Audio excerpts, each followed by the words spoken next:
Hey friend, Alicia here. If we haven't met yet, I'm an Ayurvedic health practitioner, and this channel is dedicated to you, to empower you with a rich and deep conversation of Ayurveda. So we talk about all things Ayurvedic psychology, emotional depth work, women's health and healing, and really how to resolve chronic health issues and discomforts in the body that seem to not respond to traditional methods.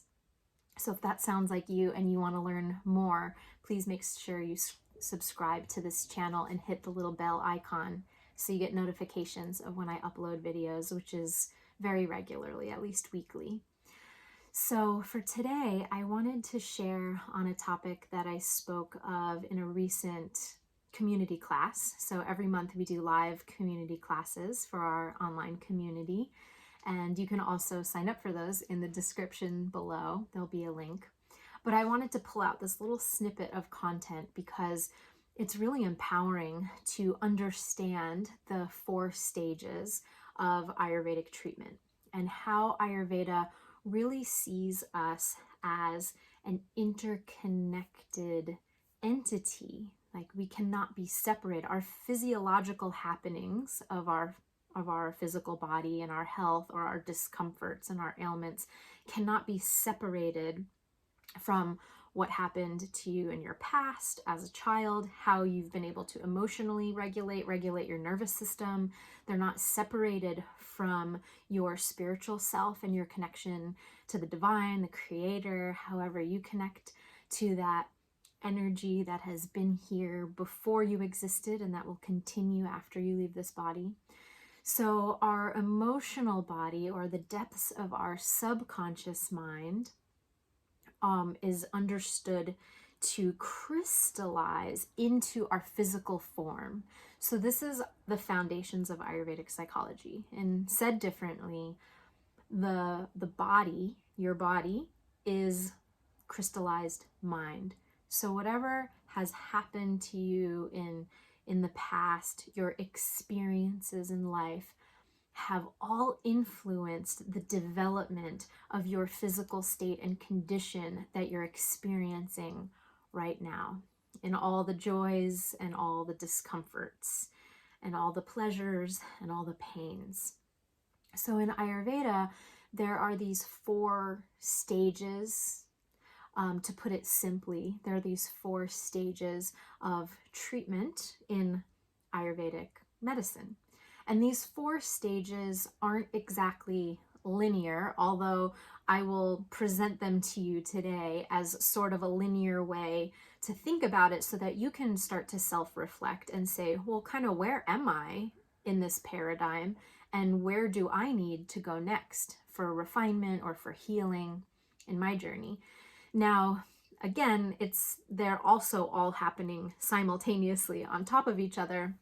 When you work with a skilled practitioner, they should be touching upon all 4 of these areas. But it also works from we'll share it kind of linearly in that sense of, step 1, 2, 3, and 4 to say, okay, in some ways they're linear because we need to work on the grossest elements of our imbalance first, and then we can refine and refine and refine, and then know that really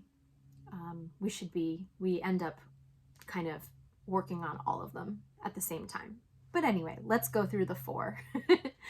So the first one is simply what we call the balancing of the doshas. This is the reduction of vata in excess, the reduction of pitta, and the reduction of kapha. Now, if you haven't heard these terms yet, I'll share very loosely that vata is your physiological, functional expression of air or movement in the body. So my ability to wave my hands around as I'm teaching you right now, this is a vatic tendency. And vata type, meaning vata predominant people who have a lot of air in their constitution, tend to move their hands a lot when they talk. So the pitta predominant individual categorized by fire, sharp intellect, maybe sharp speech. Pitta is responsible for your metabolic function in your body, your digestion, absorption, assimilation of nutrients. When it's in excess in the body, it's inflammation and it's hyperacidity. So when Vata is in excess in the body, it's conditions of dryness, of fear, anxiety, excessive mental, emotional, and neurodivergent patterns. And then finally, Kapha, which is the water and earth element in the body. This is the physiological, functional expression of water and earth in the body, which is responsible for lubrication and the overall structure of your form. But when it's in excess, now we have congestive problems. Now we have excess mucus, excess weight gain, sluggishness in our whole body-mind system, and an overall lethargy. Now all the types can get burned out and lethargy in different ways, but this is often categorized as Kapha. So the first stage of Ayurvedic treatment looks at the 3 doshas and which of these doshas, Vata, Pitta, or Kapha, are in excess. Now we really usually only call them doshas when they're in excess. It means that there is an imbalance and that there's something that has accumulated in the system that is no longer supportive to the functioning of your body, because all people have all 3 of these functional units of Vata, Pitta, Kapha. They are what allows your whole physiology to work together and to keep you alive. But when they accumulate is when we start to have problems and excessive symptoms. So the first line of defense in the first stage of Ayurvedic treatment is, how do we bring each of these down, the excesses down, not to negate or minimize the beautiful expression of who you really are, which everyone has their unique ratios of these things, but how do we bring them back to baseline? So this is step 1. This is stage 1. And these, if you've studied Ayurveda from other teachers or online or in books, then these are what are usually emphasized. And these are getting more popular in today's culture, the holistic health culture at least, these understanding of these concepts. So this is phase 1. And this is on the most gross level of physiological imbalance. So now we refine. Let's go to phase 2, 3, and 4. They get more and more subtle as we go. So where stage 1 is categorized by a decrease of accumulated dosha, decrease of VPK, Vata, Pitta, or Kapha, the second stage is categorized by an increasing of what we call prana, tejas, and ojas. Now, without going into a whole tangent right now, which I would love to teach you every little nuance and in and out of this beautiful, vast system, but we'll just kind of keep this summarized for today so you can digest little nuggets and then come back to other videos so you can learn and go deeper and deeper with me. So prana, tejas, and ojas are your vital essences of your body. So they are the most refined aspects of Vata, Pitta, Kapha. Prana is the vital essence of Vata, or the air element. Prana is our life force, the subtle energy that is responsible for our vitality. It is the divine indwelling, animating us into life. Tejas is the refined essence of Pitta. In fact, it's the refined essence of Agni, which is your digestive fire. But your Tejas is responsible for your intelligence, for the mental digestion and your digestion of sensory impulses, meaning everything you see, hear, taste, touch, smell comes in through your 5 senses and is transformed into information, knowledge, pulling upon your reference points of what these different sensory stimuli mean. This is Tejas.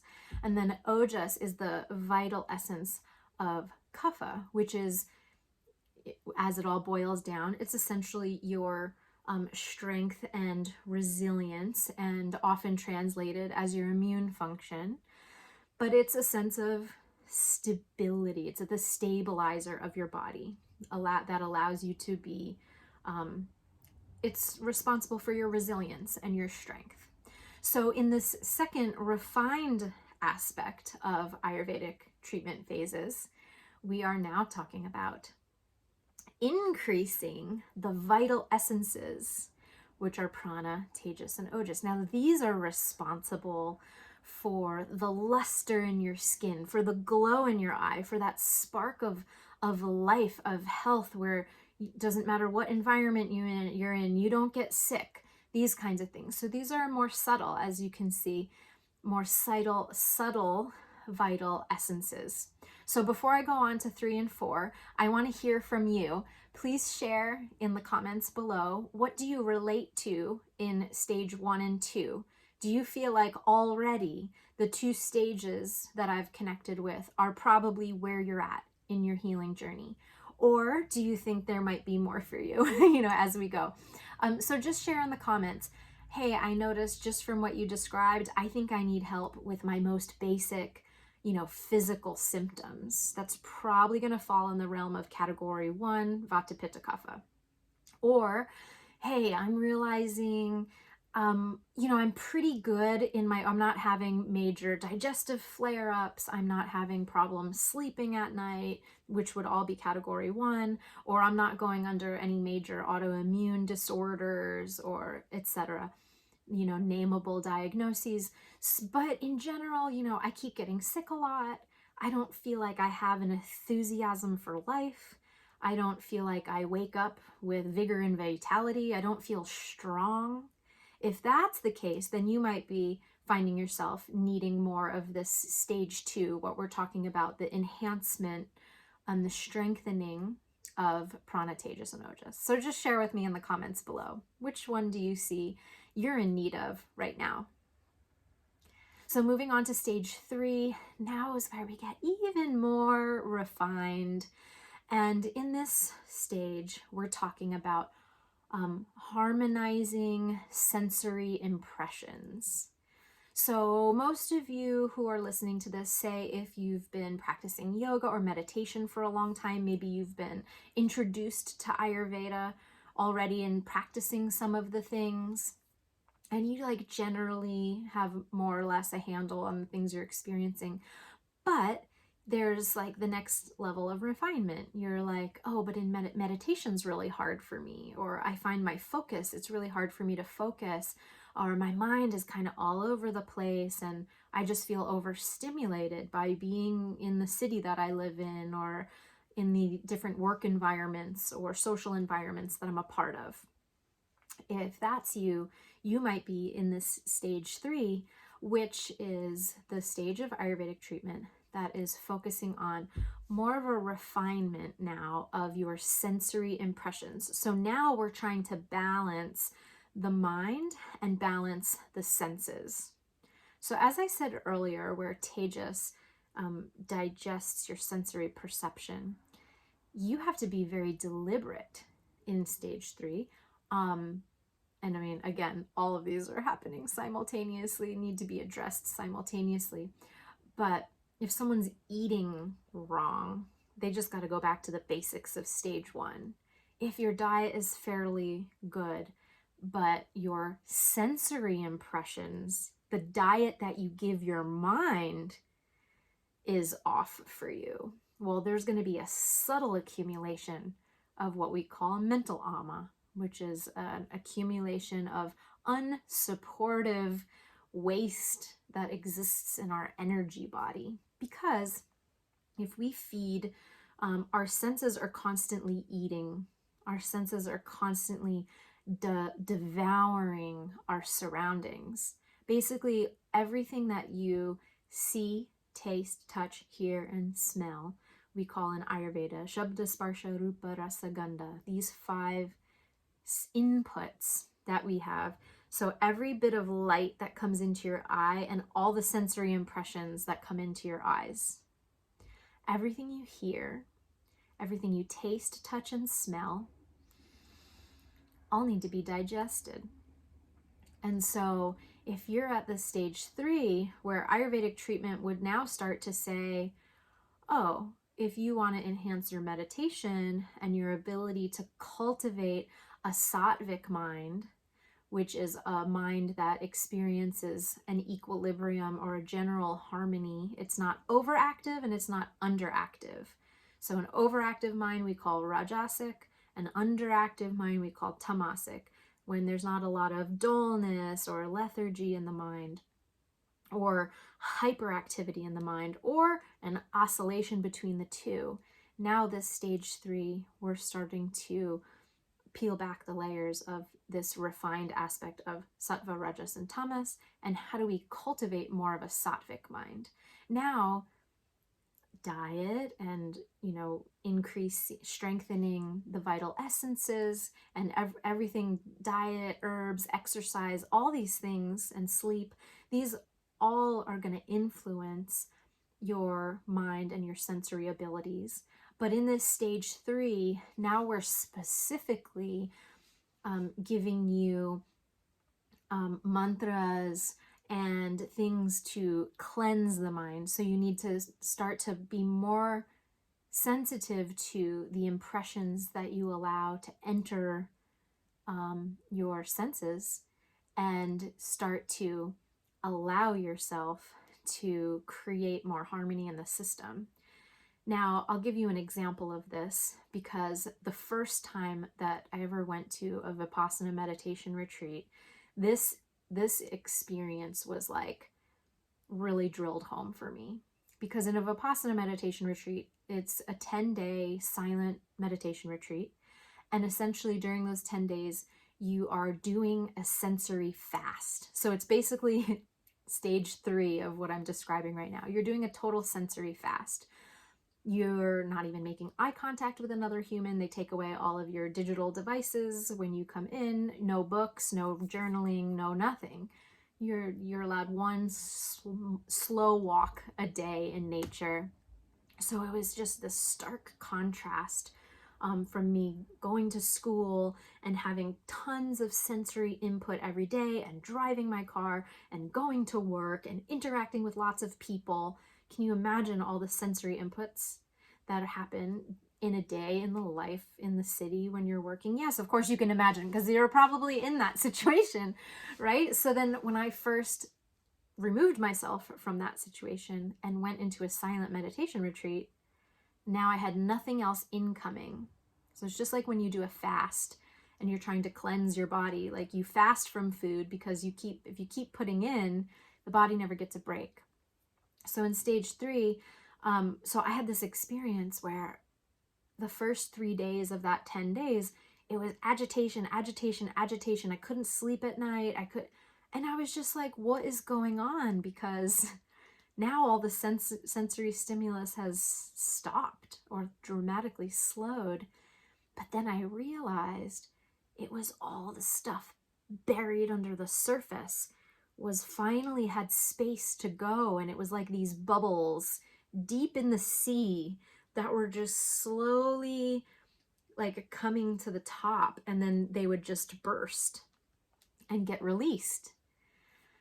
So after the hump of those first 3 days, I just experienced pristine bliss and peace. I never wanted to talk again. It's just like, oh my God, this is heaven. And then, of course, after the fact, as I integrated that experience, I realized, oh, this was, well, then I continued my studies of Ayurveda and I had a reference point.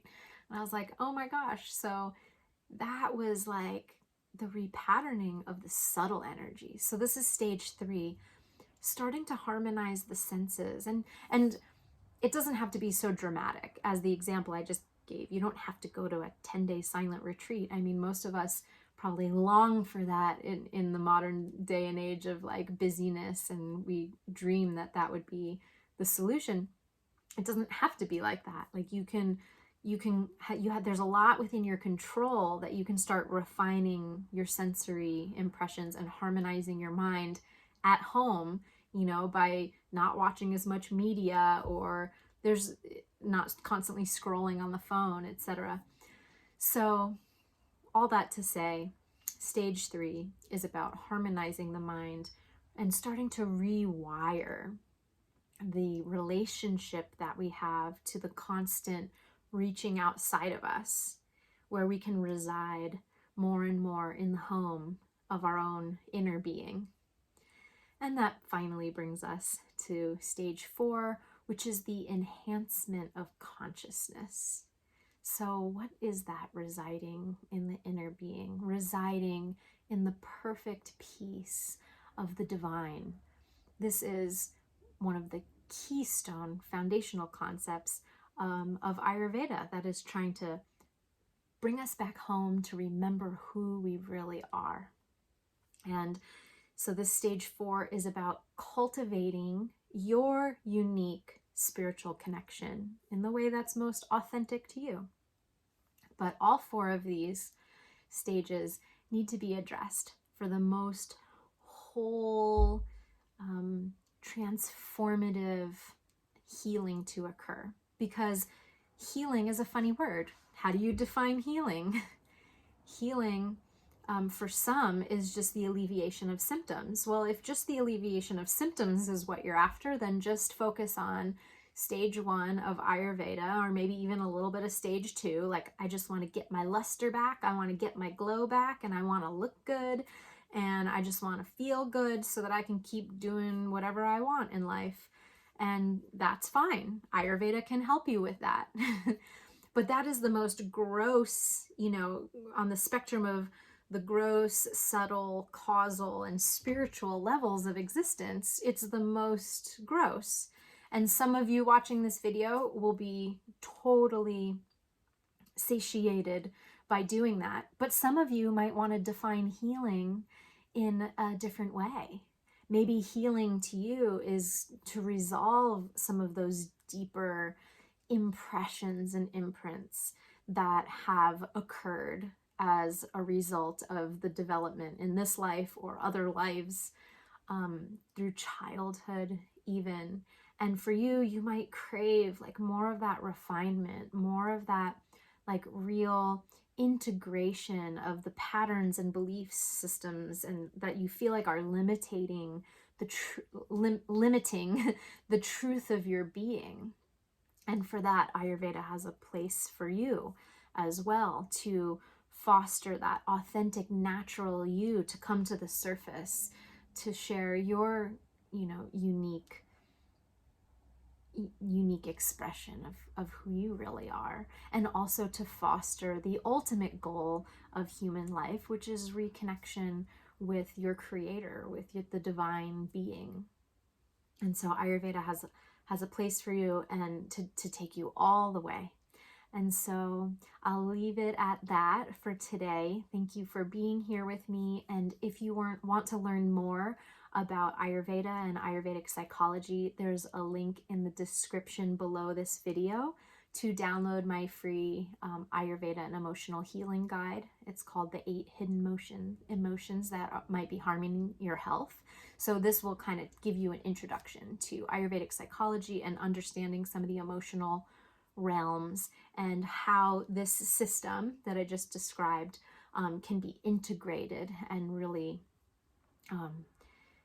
support you in your journey of healing, whatever that means to you. But ideally, this movement towards more and more wholeness and more reconnection with the authentic beingness that we truly are. So lots of love, and I'll see you on the next video. Hari Om.